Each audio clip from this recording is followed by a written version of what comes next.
নতুন করে কাজ শুরু করেছেন অভিনেত্রী আসনা হাবিব ভাবনা। গত শুক্রবার হোটেল ওয়েস্টিনে আয়োজিত ওয়েডিং ফেস্টিভ্যালে অংশ নেন তিনি। এই সময় নতুন প্রেমের বিষয়ে কথা বলেন এই অভিনেত্রী। অভিনয়, নৃত্য ছাড়াও বহুগুণ রয়েছে ভাবনার, যার মধ্যে একটি ছবি আঁকা। বেশ ভালো ছবি আঁকেন তিনি। আর এই ছবি আঁকতে গিয়েই এবার তার সবুজ রঙের প্রতি প্রেম বেড়েছে বলে জানান তিনি। ভাবনা বলেন, ইদানিং সবুজ রঙের প্রেমে পড়ছি, তাই গাছ প্রকৃতির ছবি আঁকছি। তবে ব্যক্তি প্রেমে পড়তে চান না এই অভিনেত্রী। এদিকে ভাবনার বেশ কিছু বই প্রকাশ হয়েছে বইমেলায়।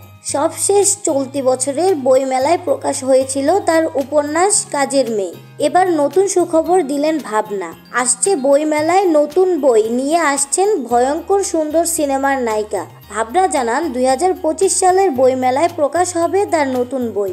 এর নাম আমার কোনো বন্ধু ছিল না। তবে এটি কবিতা, গল্প না উপন্যাস সেই বিষয়ে বিস্তারিত জানাননি এই অভিনেত্রী।